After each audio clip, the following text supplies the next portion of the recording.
It was New Year's Eve 2019 when health officials in China admitted they had a problem. Health authorities have activated their most serious response level after an outbreak of a new type of viral pneumonia in central China.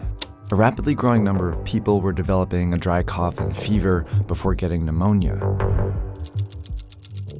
And for some, it turned fatal. Doctors have named the disease COVID-19, or coronavirus disease 2019, indicating that a type of virus is causing the illness. When they tried to trace its origin, they found a likely source: this food market in Wuhan. Out of the first 41 patients, 27 had been here. It wasn't conclusive evidence, but Chinese officials quickly shut down the market. They had seen this happen before at a place just like this. Health officials are trying to get a grip on an alarming outbreak of SARS. The virus originated in mainland China. Has spread across the country. The disease had been festering for months in southern China. In 2002, a coronavirus had emerged at a very similar market in southern China. It eventually reached 29 countries and killed nearly 800 people. Now, 18 years later, this coronavirus is in at least 71 countries and has already killed over 3,100 people. So what do these markets have to do with the coronavirus outbreak, and why is it happening in China?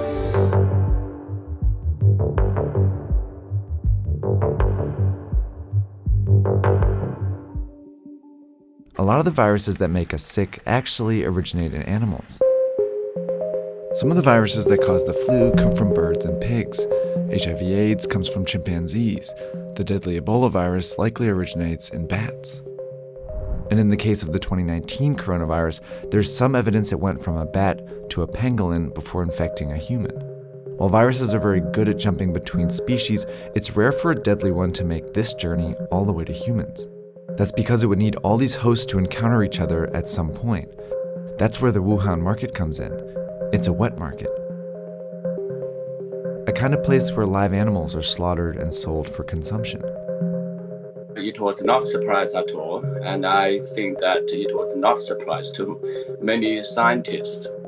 Peter Lee is a professor and expert on China's animal trade. The cages stack above one over another. Animals at the bottom are often soaked with all kinds of liquid, animal excrement, pus, blood, or whatever the liquid they're receiving from the animals above. That's exactly how a virus can jump from one animal to another. If that animal then comes in contact with or is consumed by a human, the virus could potentially infect them. And if the virus then spreads to other humans, it causes an outbreak. Wet markets are scattered all over the world, but the ones in China are particularly well known because they offer a wide variety of animals, including wildlife. This is a sample menu reportedly from the market in Wuhan. These animals are from all over the world, and each one has the potential to carry its own viruses to the market. The reason all these animals are in the same market is because of a decision China's government made decades ago. Back in the 1970s, China was falling apart. Famine had killed more than 36 million people, and the communist regime, which controlled all food production, was failing to feed its more than 900 million people. In 1978, on the verge of collapse, the regime gave up this control and allowed private farming. While large companies increasingly dominated the production of popular foods like pork and poultry, some smaller farmers turned to catching and raising wild animals as a way to sustain themselves. At the very beginning, it was mostly peasant household backyard operation of turtles, for example. That's how wildlife farming started to get off the ground. And since it started to feed and sustain people, the Chinese government backed it. So it was imperative for the government to encourage people to make a living through whatever productive activities they can find themselves in. You can lift yourself out of poverty. No matter what you are doing, that's okay. But then in 1988, the government made a decision that changed the shape of wildlife trade in China. They enacted the Wildlife Protection Law, which designated the animals as resources owned by the state and protected people engaged in the utilization of wildlife resources. That's one of the most devastating problems of the law, because if you designate the wildlife as a natural resource, that means it is something you can use for human benefits. The law also encouraged the domestication and breeding of wildlife. And with that, an industry was born. small local farms turned into industrial-sized operations. For example, this bear farm started with just 3 and eventually grew to more than 1,000 bears. Bigger populations meant greater chances that a sick animal could spread disease. Farmers were also raising a wide variety of animals, which meant more viruses on the farms. Nonetheless, these animals were funneled into the wet markets for profit.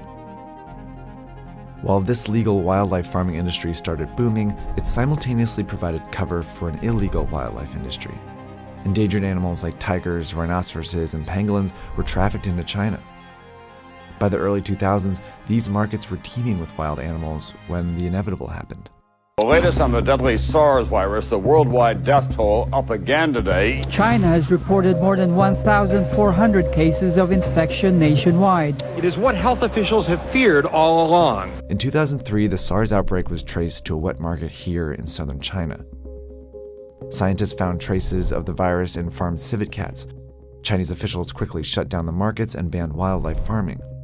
But just a few months after the outbreak, the Chinese government declared 54 species of wildlife animals, including civet cats, legal to farm again.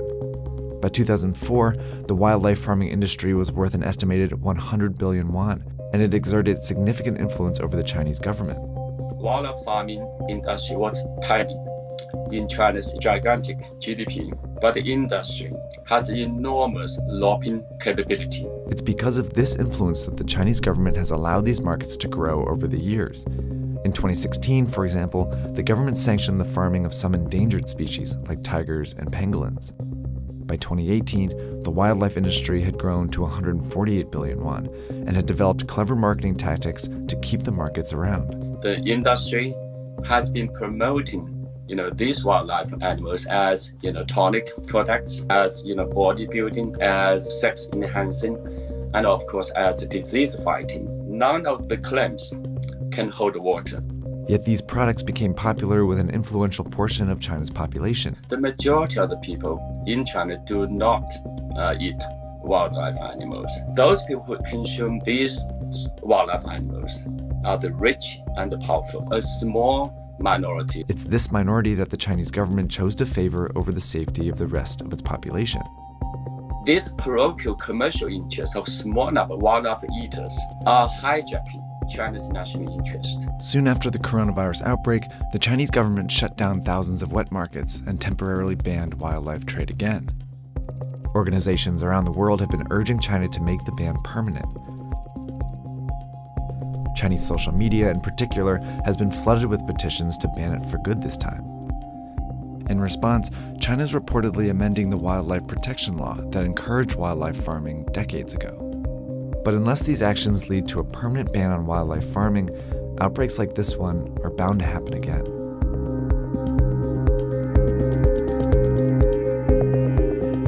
For a bunch more information about China's wet markets, viruses, and wildlife, we have an episode on our Netflix show called The Next Pandemic Explained. It talks about why a coronavirus could spark the next pandemic and what the world's experts are doing to stop it.